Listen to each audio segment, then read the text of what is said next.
Hi folks, glad you're here because you're going to need a front row seat for this one.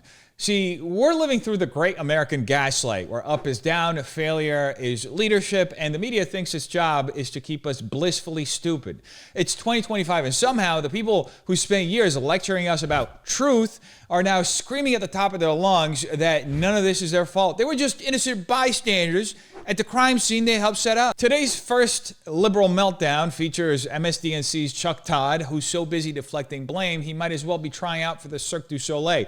In a moment of stunning self-awareness, and by stunning I mean zero, Chuck wants you to believe it's not the media's fault they covered up Biden's decline. It's the Democrats' fault for not giving the media better lies to work with. That's right.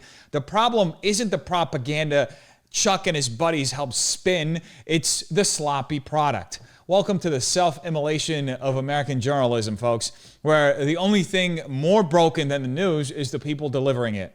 Let's jump right into it. This is not a media failure. This is a failure of the Democratic Party. And I just sort of the virtue signaling that some people have done to try to say that the media missed this story. They didn't miss this story. No. David Ignatius wrote, I just refuse to accept this stupid premise because it's a right-wing, manufactured right-wing premise in order to stain the media. The media's got plenty of things to attack them for, and there are MSNBC and CNN and pundits that absolutely carried water for Joe Biden, but they're not journalists. They're former strategists that carried water for Joe Biden. The journalist, David Ignatius, wrote a very high-profile column in October of 23 saying, is he really running again? This doesn't seem like a good idea. People like me were promoting Dean Phillips's campaign because he was running Wall Street Journal did. So it's not like this.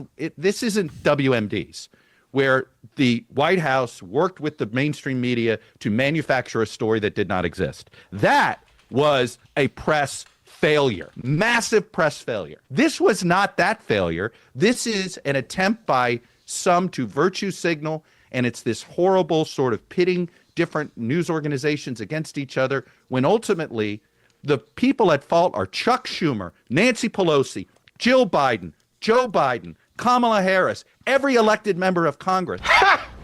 Gay! Hey, yo, take a chill pill, Chuck. Your meltdown's starting to look like Joe Biden's teleprompter after 8 p.m. Now, let's be real here for a second. Chuck Todd's little tantrum isn't an argument. It's a frantic exercise in blame deflection, gaslighting, and a generous helping of historical amnesia. Now, first off, Chuck claims this isn't a media failure. It's the fault of the Democrat Party. Hate to break it to you, Chuck, but when the watchdogs start blaming the burglar for making them look bad after the house burns down, that's not journalism, that's collusion. The media's job is to hold power accountable, not hide behind a "they made me do it" excuse like a kid caught stealing from the cookie jar. Chuck pretending the media had no role here is a rhetorical equivalent of the dog ate my homework, except the homework was basic reporting and the dog was MSDNC's credibility. Then there's a sad attempt at whataboutism. Chuck whines that this isn't like the WMD scandal where the media manufactured a story. Cute misdirection there, bro. But here's a problem. This isn't about manufacturing a lie. It's about burying the truth. The media didn't have to invent anything. They just whistled past Joe Biden's cognitive collapse like it was a charming personality quirk. For months, years even, major outlets ran defense, brushing off clear evidence with headlines like, Biden's verbal slip-ups show his folksy charm. That's from NBC in 22. And Biden's empathy shines through occasional gaffes. That's from CNN in 23. So in case you need a reminder, it wasn't right-wing virtue signalers asking why Biden shook hands with invisible people on stage. It was American people with eyes and brains seeing it happen in front of them in real time. Now, Chuck then drags out the David Ignatius defense like a ratty old security blanket, pointing to one op-ed in October 2023 where Ignatius finally suggested maybe Biden shouldn't run again. Wow. Stunning bravery. After 2 years of obvious decline and staged interviews so edited they made reality TV look like C-SPAN, one columnist writing one piece is not evidence of a healthy press. It's a last-minute cover-your-ass move. That's not journalism. That's trying to jump off the Titanic after you spent the last 3 years insisting it was unsinkable. And let's not skip over the loaded language Chuck uses. He says, right-wing manufactured premise, virtue signaling,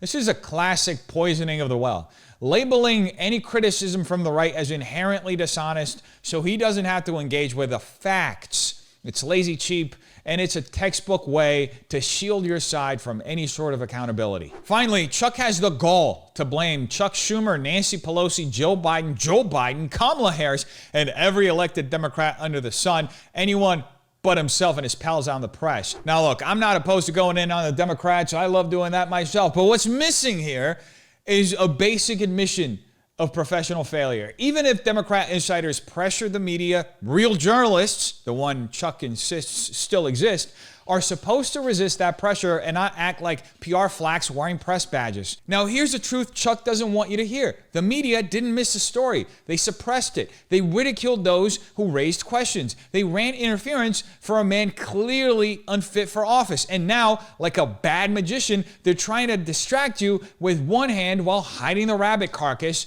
with the other. The truth is, the American media didn't need right-wing pundits to tell them what they could see with their own two eyes. It was the corporate media desperate to prop up a failing president that gaslit them for years. And Chuck Todd crying foul now isn't journalism. It's the sound of a regime cracking under the weight of its own lies. So keep crying, Chuck. We're not buying it. It's the biggest piece of dog.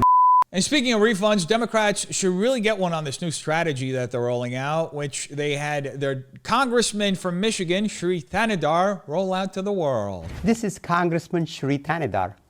Donald Trump has already done real damage to our democracy, but defying a unanimous 9-0 Supreme Court ruling that has to be the final straw. It's time we impeach Donald J. Trump.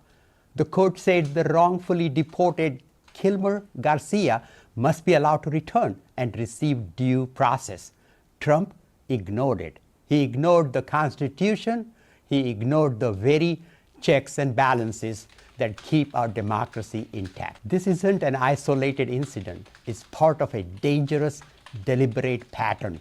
That's why today I introduced a resolution to impeach Donald J. Trump, outlining 7 articles of impeachment. This Democrat obsession with impeachment is starting to come off like a bad movie. The kind that's produced by Disney and starring DEI Jimmy Fallon. Now, Shri tells us with a straight face, impressive acting by the way, declaring that Trump's latest crime is defying the Supreme Court. And not just any court, but the unanimous Supreme Court. Oh no, sound the constitutional alarm bells, folks. Except here's the problem. Thanadar's entire meltdown ignores that President Trump invoked the Alien Enemies Act of 1798, a law still on the books, to fast-track deportations amid an actual invasion at our southern border. Funny how Democrats cry about rule of law only when it threatens their imported fan base. Now, Shri also lays out a lazy false equivalence. He tries to treat deporting a foreign national under lawful executive powers as equivalent to ignoring a Supreme Court ruling against American citizens. It's not even close. Trump's constitutional authority over immigration and national security were reaffirmed repeatedly, even during his first term. Shri pretending otherwise is like accusing the fire department of property damage because they kicked down a door to save your house. Then comes the classic appeal to emotion. Shri whines that Trump ignored the Constitution and ignored checks and balances, banking on the hope that he'll get misty-eyed about democracy without realizing the Supreme Court's ruling centered on the procedural rights of a deported illegal immigrant, not some mass suspension of citizen rights. Sorry, Shri, but deportation proceedings aren't a sacred right of democracy. They're how sovereign nations operate. If we applied Shri's standard, the founders would have been impeached for enforcing their own borders. Next up, Thanadar tries to poison the well, calling Trump's legal enforcement part of a dangerous, deliberate pattern. Cute buzzwords there, bro. But the real pattern here is Democrats manufacturing constitutional crises after constitutional crises whenever they don't get their way. Now, remember when they tried to impeach Trump for the first time over a phone call? Or the second time because they didn't like his tweets? Shri's dangerous pattern is that Trump keeps winning. elections, court cases, trade deals, and it's making Democrats look like the hollow, flailing party that they are. Now let's talk about Shri's omissions, which are practically criminal. He forgot to mention that while he's clutching his pearls over deportations, the FBI just arrested a left-wing judge in Wisconsin, Hannah Duggan, for helping an illegal alien escape arrest. That's the real subversion of justice. But you won't hear Shri shrieking about that, will ya? He also conveniently ignores that Trump is operating under a clear electoral mandate after winning a landslide in 2024. Popular vote, electoral college, every single swing state. That's what a legitimate president looks like, Shri. Sorry if it doesn't fit your resistance fan fiction. And as for the laundry list of crimes Thanadar throws at the wall, abuse of trade powers, tyranny, bribery, it's hilarious. Trump's aggressive trade tariffs have already forced most countries into negotiations within 90 days, except China, who are now scrambling to the table. If that's tyranny, then apparently the new definition is making America stronger. The idea that renegotiating trade and defending the border is now grounds for impeachment is so laughable, it should come with a 2-drink minimum. Now, here's the truth. Shri Thanadar and his entire Democrat Party aren't mad because Trump violated the Constitution. They're mad because, for the first time in years, someone is actually enforcing the rules, the Constitution, against them. They're mad because their sanctuary judges are being frog-marched out of courtrooms in handcuffs. They're mad because foreign cartels aren't running our immigration policy anymore. They're mad because China doesn't get to treat America like its discount mall anymore. So go ahead, Shri. Shrill. Screech. Introduce your little articles of impeachment, too. Maybe even throw in mean tweets and hurt feelings while you're at it. Meanwhile, the rest of America is busy winning again. And we're just too busy fixing the mess Democrats created to pay attention to another temper tantrum from the sorest losers in political history. And on the other side of the coin, renowned Super Bowl winner Bill Belichick recently went viral for this very awkward and embarrassing interview he did where his girlfriend did, well, just a few things. Make sure that that's the Jordan was a constant presence during our interview. You have Jordan right over there. Everybody in the world seems to be following this relationship. They've got an opinion about your private life. It's got nothing to do with them, but they're invested in it. How do you deal with that? Never been too worried about what everybody else thinks. Just try to do what I feel like is best for me and what's right. How did you guys meet? not talking about this. No? No. It's a topic neither one of them is comfortable commenting on, though Hudson has recently posted about it on Instagram.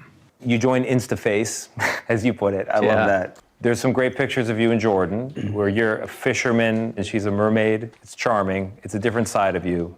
What's the reaction been like? What's it been like? To have these different sort of photos. There's another one where you're doing, I know you're not into meditation or yoga or Pilates. You're balancing Jordan on your feet, and she's doing kind of the Titanic pose. Yeah, so I'm on some of those social media platforms, but I honestly don't follow them. What he does follow isn't clicks or views, but touchdowns and, above all, wins. You do seem like you're having a lot more fun these days than you were in other chapters of your life, let's say.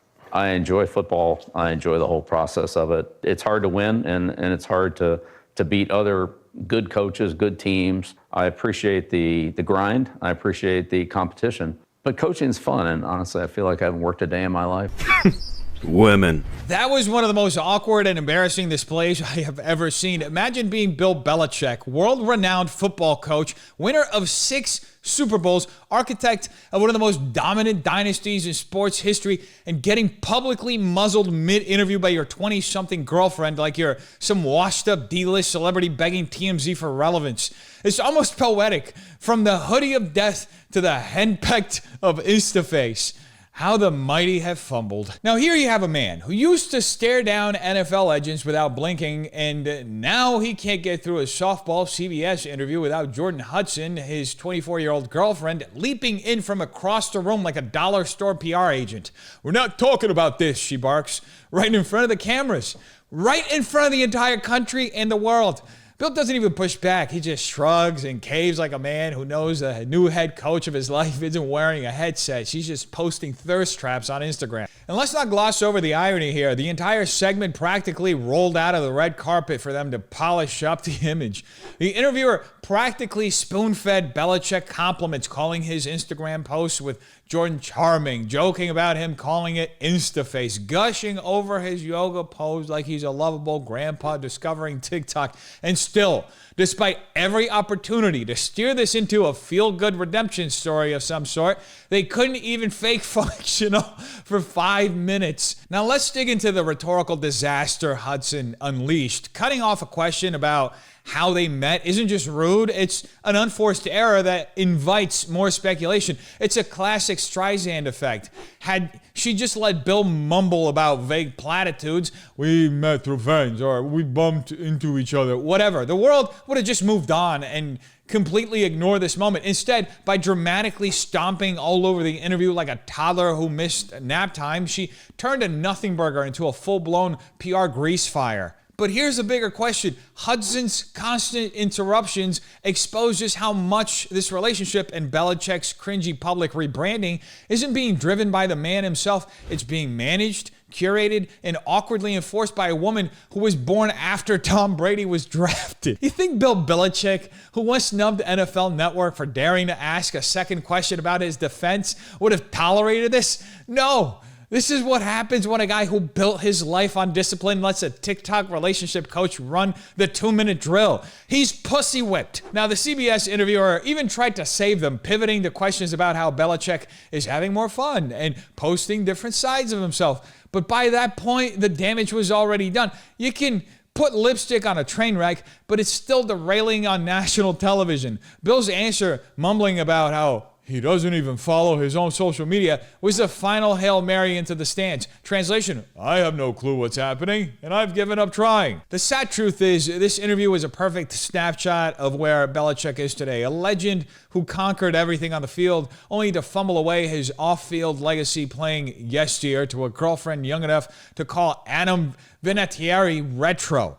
And if you think the sports world didn't notice, trust me, everybody did. Needless to say, this wasn't just awkward, it was tragic. Watching one of the greatest strategists of all time lose control of the room, not to a head coach, not to a quarterback, but to a random 24-year-old wannabe influencer, was a brutal reminder that no matter how many rings you have, there's no game plan for dignity once you decide to punt it away. I'm gonna come. Oh. And speaking of punting, Michelle Obama should punt her podcast rebrand because it's not working. Couldn't be. We couldn't walk around saying valedictorian, straight A student, speaks excellent, has excellent diction if you give them a chance. Knew very early on that no one was going to see beyond the color of our skin at an early age.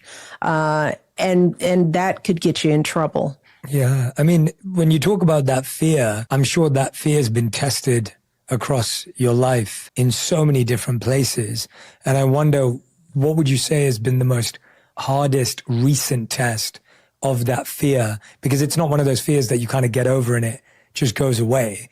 It kind of shows its head in many different ways, I imagine. Well, in this current climate for me, it's, what's happening to immigrants. So it's not the fear for myself anymore. I drive around in a 4-car motorcade with a police escort. I'm Michelle Obama.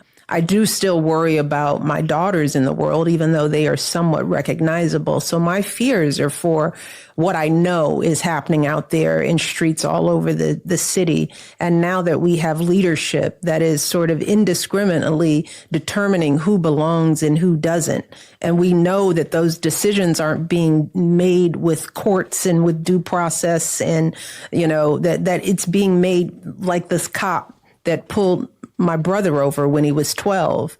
You don't look like somebody that belongs. I can determine just by looking at you that you're a good person or you're not a good person. And knowing that there's so much bias and so much racism and so much ignorance that fuels those kind of choices, I worry for people of color all over this country. And I don't know that we will have the advocates to protect everybody. And that frightens me. It keeps me up at night. And I know that and I see that when I'm driving around LA, I'm just looking in the faces of folks who could be victim. And I'm wondering, how are you feeling? How do you feel standing on the bus stop? How do you feel comfortable going to work, going to school, when you know that there could be people out here judging you and who could upend your life in a second? That's who I worry for right now. I'm here to tell you right now, we don't care. Let me tell you something. We don't care. That was one of the most breathtaking displays of unself-awareness I think I've ever witnessed. Michelle Obama, multimillionaire, cloistered behind private security, riding around Los Angeles in a 4-car motorcade, wants you to believe she lies awake at night, clutching her pillow, terrified for people of color because of Trump's immigration policies, those evil immigration policies.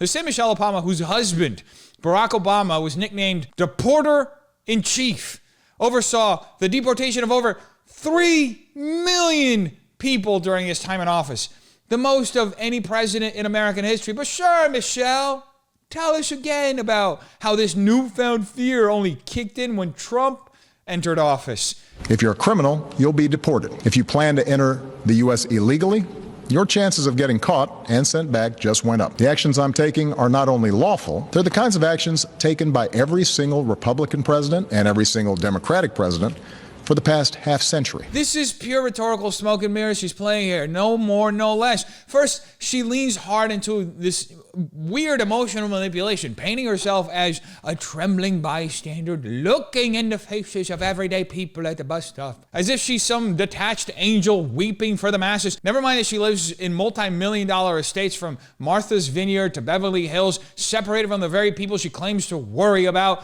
by enough walls and armed guards to make a border czar blush. It's pure emotional theater disguised to override any scrutiny with a tidal wave of performative empathy. Next, she drops the loaded language bomb, saying bias, racism, ignorance, victim, flooding the audience with buzzwords without offering a shred of actual evidence. It's an old trick. Say the scariest words you can think of over and over until nobody notices you didn't cite a single concrete policy case or example tied to Trump's deportation efforts that wasn't already happening long before he took office. Then comes the false narrative construction. Michelle spins this tale where Trump's enforcement of immigration laws is supposedly based purely on racist looks and judgments, conveniently ignoring the actual policy framework. Trump's immigration orders overwhelmingly targeted individuals with outstanding removal orders, criminal backgrounds, or those found in violation of immigration laws. In fact, ICE under Trump routinely issues public breakdowns showing that a significant percentage of deportees had criminal convictions, including serious felonies like assault, sexual assault, and trafficking. Now let's contrast that with Big Mike's husband, Barry's record. Not exactly the fairy tale Michelle wants you to believe. During Obama's first term, programs like Secure Communities specifically expanded deportations at the local level using biometric data collection and widespread local cooperation with ICE. The New York Times, hardly a right-wing rag, even criticized Obama's mass deportations as sowing fear and tearing apart families back in 2014. Funny how none of that kept Michelle up at night when she was busy planning Beyonce's next White House visit, huh? Now, Michelle also throws in a classic appeal to personal privilege to shield herself from criticism. She says, "I'm Michelle Obama. I'm protected, but I worry about others." The humble brag is thick enough to choke on. She uses her elite status to imply credibility, as if being rich and famous gives her a special insight into the daily fear of riding a public bus. It's insulting to actual working-class Americans who deal with crime and instability created by the very policies Michelle and her husband Barry championed during Biden's administration: open borders, sanctuary cities, and mass importation of labor that depresses wages for minority workers. And let's not ignore Michelle's conspicuous omission. Nowhere does she address the actual threat posed by unfettered illegal immigration, drug trafficking, human trafficking, gang violence, issues that disproportionately harm communities of color, which she claims to care about.